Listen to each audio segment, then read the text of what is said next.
8:50 de la mañana. Gracias, Valeria, por esta información, y sin duda alguna son momentos también para apoyar a quienes están de una manera vulnerable, necesitando de nuestra ayuda también. Así que si podemos hacerlo, acá en la revista también estamos para servirles. Vamos a ir ahora a otro tema. Algunas de las preguntas que nos han llegado, no solamente en la variedad de lo que exponemos acá, sino también en casos particulares. Por ahí nos escribían de un familiar que sufría de Parkinson. Y entonces surge la consulta: ¿el Parkinson qué es? ¿Se puede prevenir? Vamos a hablar de eso, y tenemos hoy con nosotros al neurólogo invitado, el doctor José Chan, que está por acá para compartir de este tema. Buenos días. Un saludo cordial, buenos días. Don José, la inquietud es, ¿cómo describimos esta enfermedad? Ok, ¿qué tal?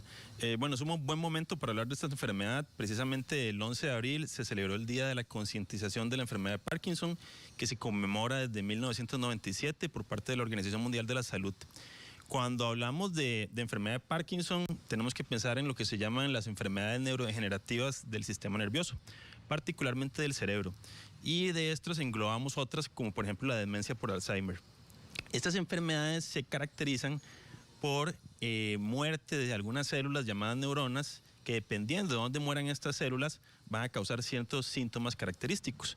En general, dentro de la población general, se estima que de 5 a 10 personas por cada 100.000 habitantes van a padecer de enfermedad de Parkinson. Y luego de los 60 años, aproximadamente un 1% de la población va a tener enfermedad de Parkinson. ¿Hay algo genético que lo determina, o es algo que ya conforme cada ser humano se da? Esa es una excelente pregunta. En general siempre está la duda entre los familiares de los pacientes y los mismos pacientes. Se estima que aproximadamente en menos del 10% de los casos hay un determinante genético claro. ¿Qué significa eso? Que tenemos una mutación, un gen mutado, y los familiares pueden heredar esa mutación y tener la enfermedad. En el resto, 90% de los casos, se cree que es multifactorial. ¿Eso qué significa? Que hay factores ambientales que pueden desencadenar la enfermedad y factores propios de la persona que lo predisponen a padecer esta enfermedad. ¿Alguien puede decir que tiene algunos de esos síntomas y se puede actuar para atenderlo de manera inmediata? Muy bien, eso es muy importante. Clásicamente la enfermedad de Parkinson la conocemos como una enfermedad motora. Eso significa que hay síntomas motores del movimiento que somos capaces de ver, o los pacientes capaces de sentir. Entonces, dentro de los síntomas motores clásicos tenemos 3. Está el temblor, que es un temblor que se presenta en las manos, usualmente de forma distal, puede ser también de mandíbula o de cuello. Este temblor característicamente se da en la quietud. Cuando el paciente tiene sus manos quietas sobre las piernas o no están realizando ninguna acción, van a empezar a temblar. Usualmente tiembla como si estuviera contando monedas, pero cuando la persona hace una acción, ese temblor se detiene. Usualmente es el signo que el signo inicial más prevalente. Por lo menos 8 de cada 10 personas va a iniciar con este síntoma. Y otra cosa importante es que inicia a un lado del cuerpo y luego se pasa a otro lado del cuerpo. Otro de los síntomas iniciales corresponde a lo que llamamos la bradiquinesia, que es un enlentecimiento del movimiento. Entonces, nuestros pacientes van a tener una lentitud tanto cognitiva para pensar como de los movimientos, los hacen de forma más lenta. Entonces, vamos a notar que tienen dificultad para atarse los cordones de los zapatos, para ponerse las camisas, para peinarse, para sentarse y levantarse, para entrar y salir del carro, entre otras cosas. Y este síntoma del enlentecimiento del movimiento es el síntoma que suele ser más molesto para nuestros pacientes. Y finalmente, otro corresponde a la rigidez, que es como si los pacientes tuvieran contraídos los músculos de forma persistentes y tienen una dificultad para que se muevan de forma voluntaria los músculos. Pero si la pregunta es, ¿hay algunos síntomas que a mí me podrían indicar que tal vez yo vaya a iniciar con un Parkinson a futuro? Hay unos síntomas que son muchísimo más tempranos. Todos estos síntomas motores suelen iniciar 10 o 15 años, cuando ya ha empezado la degeneración de las neuronas de esta parte del cerebro en específico. 10 a 15 años antes aparecen otros síntomas que los neurólogos les llamamos síntomas no motores. Por ejemplo, dentro de los más frecuentes tenemos la constipación, que pues eso sí puede ser como un síntoma pues, general frecuente en la población. Otro puede ser la disminución del olfato, lo que llamamos la hiposmia o la anosmia, que está muy en boga por la parte del COVID y todo esto, y que los pacientes lo que refieren es que empiezan a sentir que la comida les sabe de forma diferente. Y tal vez esos que son un poco más comunes, uno no los orienta tanto a Parkinson, pero sí son premonitores. Y uno que sí es muy característico, que no se localiza tanto en la población general, es lo que llamamos el trastorno del comportamiento del sueño de movimientos oculares rápidos. Característicamente, en la segunda mitad del sueño, los pacientes suelen tener sueños que son en ocasiones bizarras. Toda la población los tiene de esta forma. Los pacientes que pueden padecer Parkinson o que padecen Parkinson actúan los sueños durante el sueño. ¿Eso qué significa? Que si usted se sueña que lo están persiguiendo, pues empieza a correr, o que si se está peleando, entonces empieza a lanzar golpes. Entonces es frecuente que la persona o se haga daño o le pueda hacer daño a su compañero de cama. Qué importante. Y doctor, generalmente el tema del Parkinson, como decía usted, juega con rangos de edades, pero ¿la juventud podría decir que en algún momento puede tener alguno de esos síntomas? Claro, es muy importante que nosotros característicamente lo describimos como Parkinson de inicio temprano o Parkinson de inicio tardío. En general, nosotros esperaríamos que un inicio normal de la enfermedad de Parkinson en el curso natural es entre los 50 y 60 años. Suele ser la edad en la que empiezan a aparecer los síntomas motores, temblor, esta bradiquinesia o enlentecimiento. Y de inicio temprano, cuando tiene relación más familiar, antes de los 50 años. Usualmente, cuando tenemos personas más jóvenes que inician con síntomas que parecen Parkinson, realmente es poco probable que se trate de enfermedad de Parkinson, o puede ser que es una forma familiar, sino que lo que buscamos son otras enfermedades que se parezcan al Parkinson, pero que se presenten en poblaciones más jóvenes. Usted nos decía algo que es cómo ese síntoma va mostrando que se está generando el Parkinson. Pero ¿qué es lo que empeora el Parkinson? ¿Cómo va avanzando? Ok, correcto. Entonces, como mencionábamos, esto sucede porque las células del cerebro, unas neuronas que producen una sustancia que se llama la dopamina, empiezan a morirse. Estas células empiezan a morir porque se acumula una proteína o una sustancia que se llama la alfa-sinucleína, que en cerebros normales no se acumula. Al acumularse esta proteína, las células empiezan a morir, y esto va muriendo en el tiempo, no es como que se van acabando todas de un solo. Clásicamente se dice que cuando por lo menos han generado casi tenemos el 70% de la generación, empiezan a aparecer los síntomas motores. De esta forma, conforme van empezando a morir más estas neuronas, van a ir empeorando los síntomas. Como lo mencionábamos, esta progresión, actualmente no existe una cura para la enfermedad, pero podemos tratar los síntomas. Entonces, en el tiempo los pacientes van a ir progresando. Empeora el temblor, empeora la rigidez, empeora la bradiquinesia, y de forma tardía empieza a aparecer pérdida del equilibrio. Entonces, los pacientes empiezan a tener caídas, y de forma más tardía, algunos pacientes pueden tener problemas de memoria. Por eso lo que mencionábamos, es importante diagnosticarlo de forma temprana, que los pacientes consulten, porque entre más temprano usted empieza el tratamiento, hay un periodo en el que el paciente va a estar mucho mejor con el tratamiento.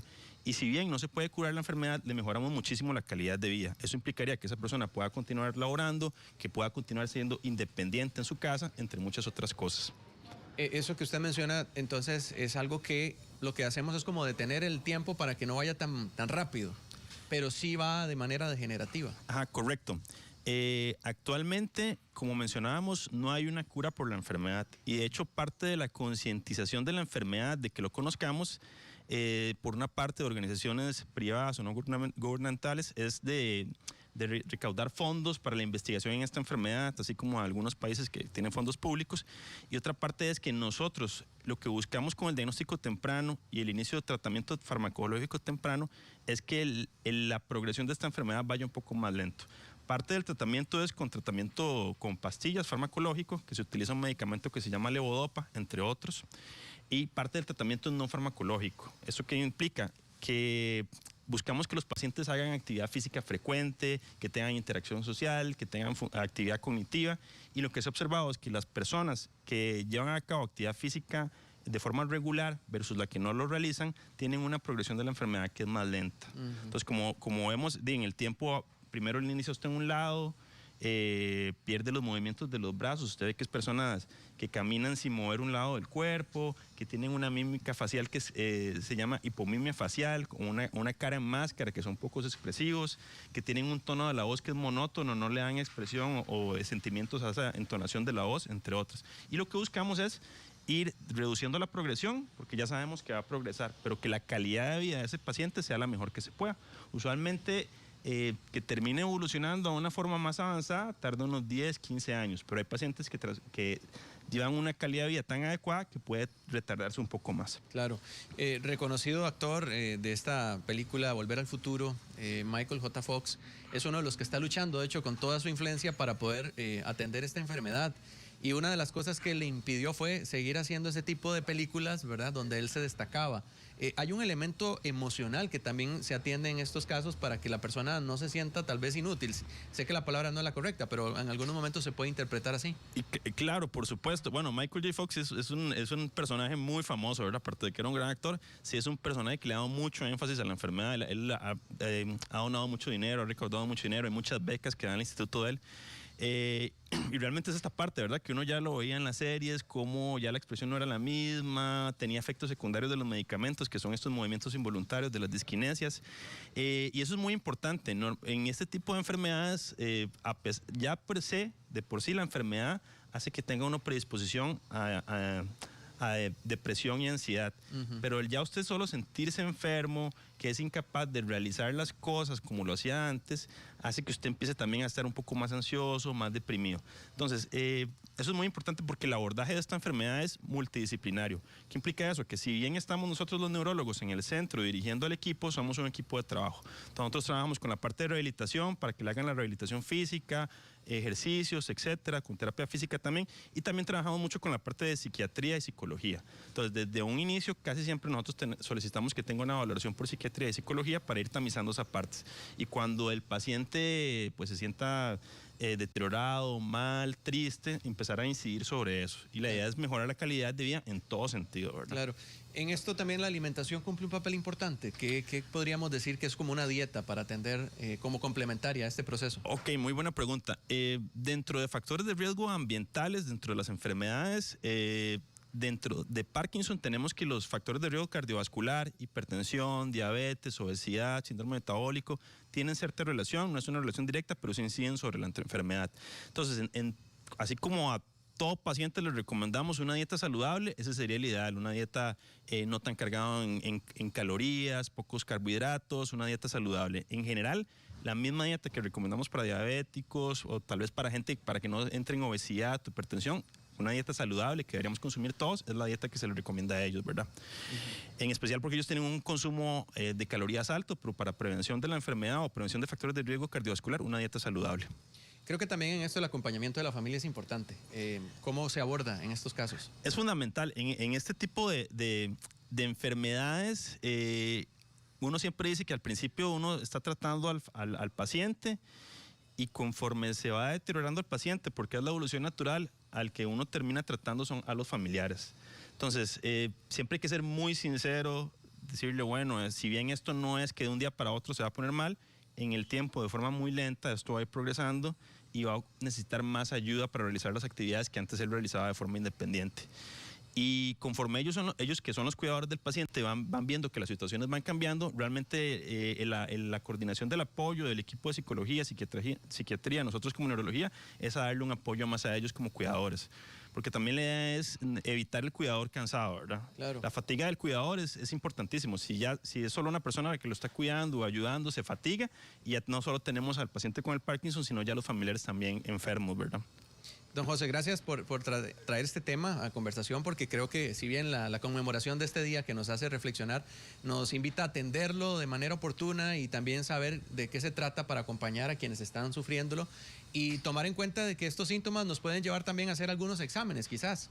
¿Qué recomendaría usted para cerrar nuestra entrevista? Ok, en general, bueno, muchas gracias por la entrevista. Es importante que se le dé énfasis a este tipo de enfermedades que en ocasiones están ahí con un poquillo estigmatizadas, pero la idea es que la población en general las conozca.